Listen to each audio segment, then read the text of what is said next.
Ladies and gentlemen, we're back. We keep getting bumped off today for some reason, and I finally went to my other resource. Why did God desire fasting and weeping and mourning? Or to put it differently, why did God require contrition, humility from the people? Not just the leaders, but all the people. A sacred assembly, Joel 2:15, was a gathering for people to acknowledge that their nation had drifted away. To acknowledge they had drifted away.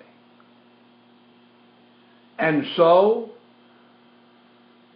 they left the foundations morally and in faith, and because of this moral decline, the people were not prepared to face the extreme threats rising up against them.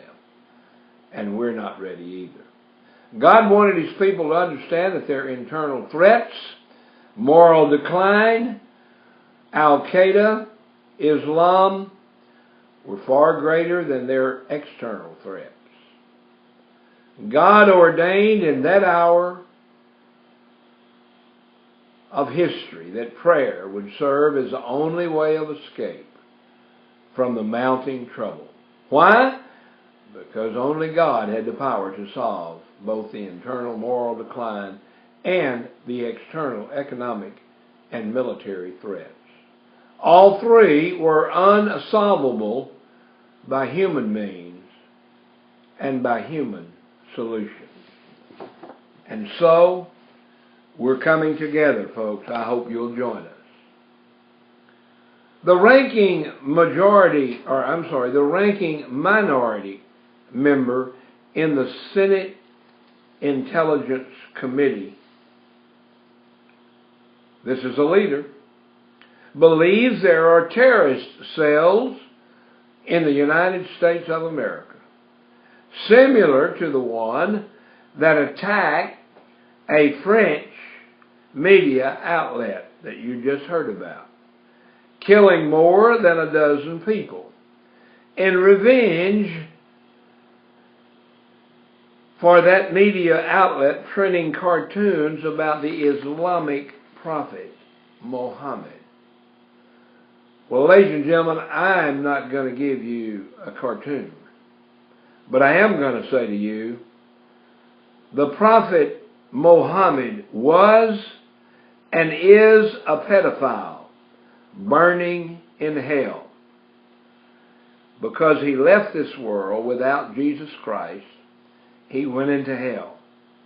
And my own personal feeling is that it's a special hot place in hell because Jesus had a special place in His heart for the children, and especially those children who would be offended by a pedophile. I'm not accusing him of being a pedophile.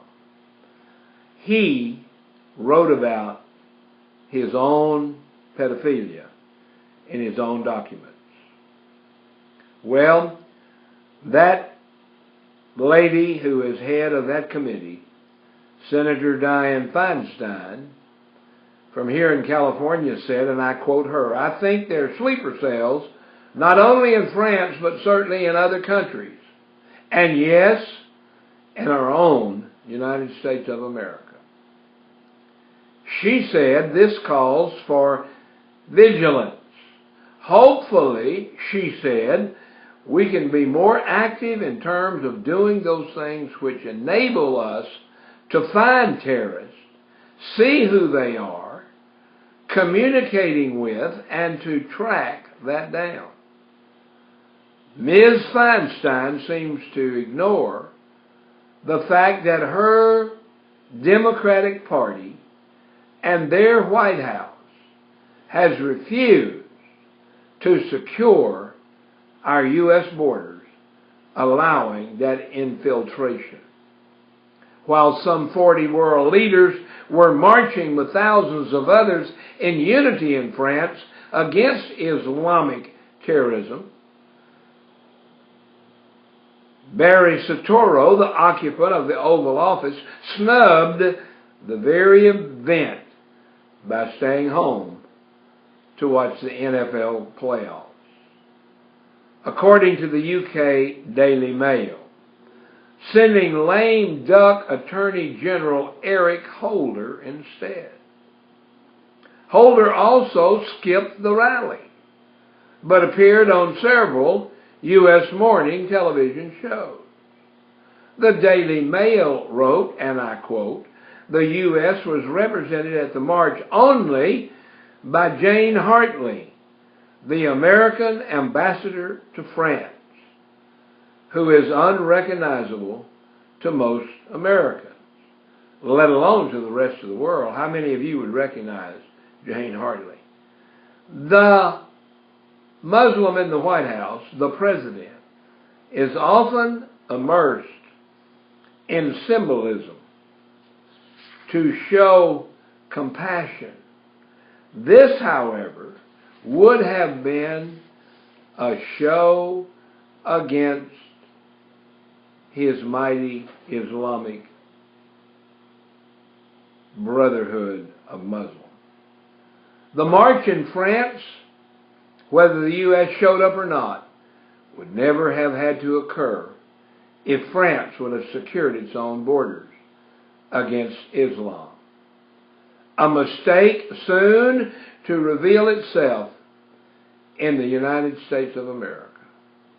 No matter how many world leaders gather on the public stage to stand arm in arm and sing Kumbaya against Islamic terrorism, the reality of the Islamic brutality will not subside.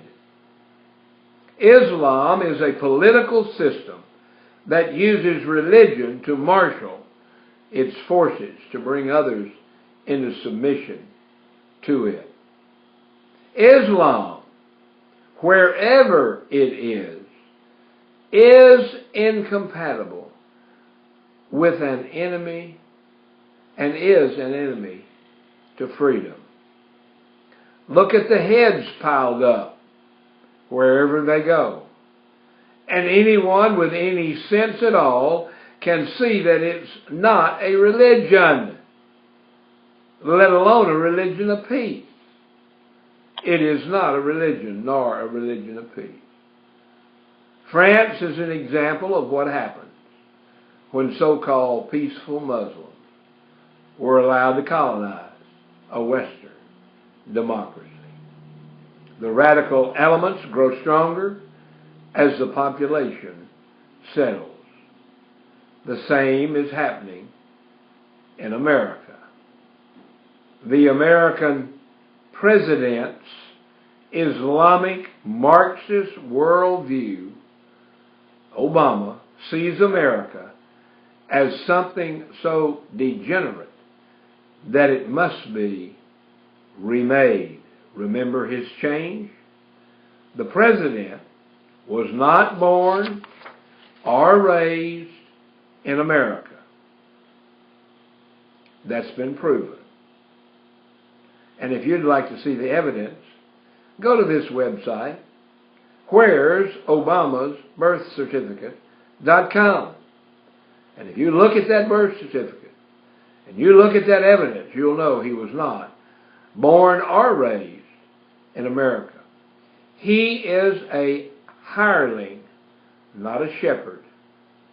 As Jesus says in John 10:13, the hireling flees because he is a hireling and cares not for the sheep. Many people would also depict the president as a ravening wolf in sheep's clothing. Either way, there are likely terrorist cells in the United States of America.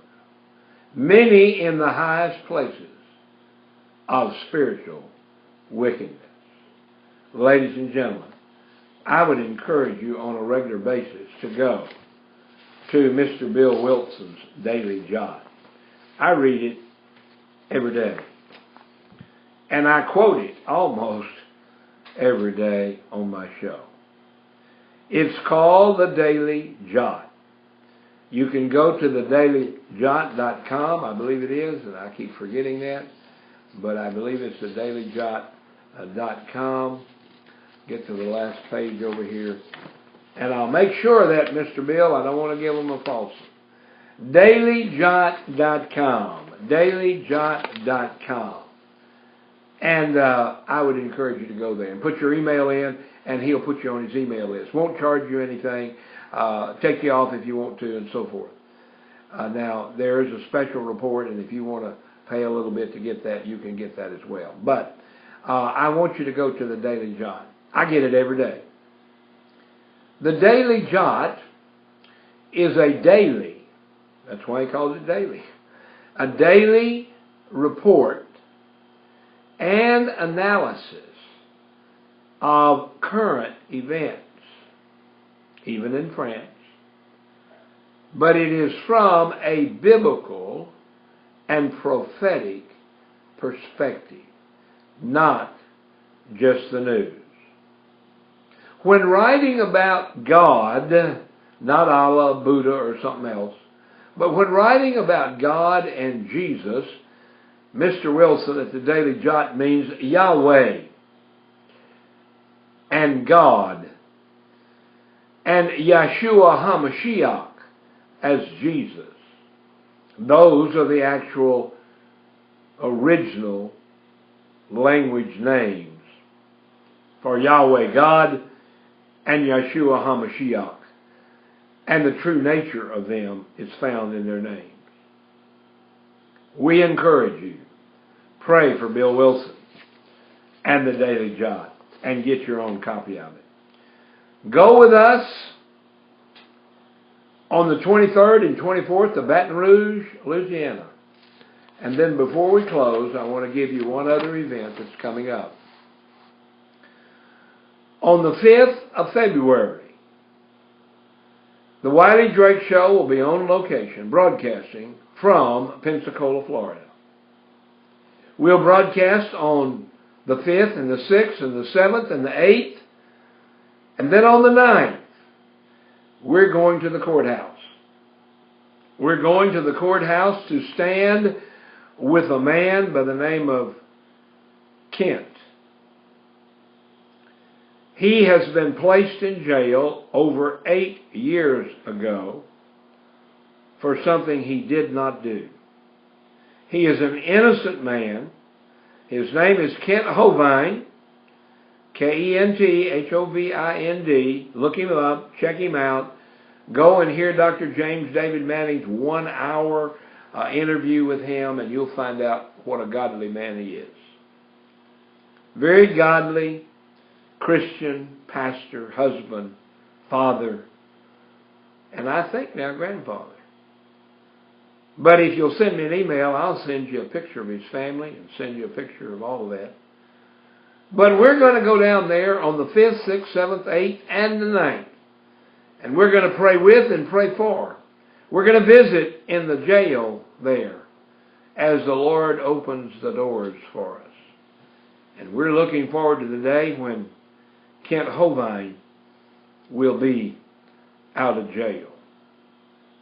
Ladies and gentlemen, thank you for watching today. It's time for us to go off. I apologize for the technical difficulties. Not my fault. I did my best, and God will just have to do the rest. Thank you for watching. Thank you for listening. Remember, the name of this organization is the Congressional Prayer Conference of Washington, D.C.org. My name is Wiley, W-I-L-E-Y-D-R-A-K-E, Wiley Drake. My email is wileywiley@att.net. You can communicate with me 24 hours a day, 7 days a week, except somebody called me a while ago and I'd walked away from my phone, so I didn't get to answer it. I will answer it, and even if I don't answer it, I'll come back, and when I get back, I will call you and recommunicate with you. Praise the Lord. It's time for us to go. And remember, on our webpage, you will see our purpose. It says, praying America back to one nation under God. And our motto here on the Wiley Drake Show, that's part of the Congressional Prayer Conference and Crusade Radio, our motto is, do justice, love mercy, and walk humbly with God. That's what God said through the prophet Micah. What doth the Lord require of thee? Micah said. Micah proposed what we call a rhetoric question. What doth the Lord require of thee? Do justice, love mercy, and walk with God. And then Jesus himself said, you left out the most important thing. The most important thing, he said, is justice, mercy, and faith.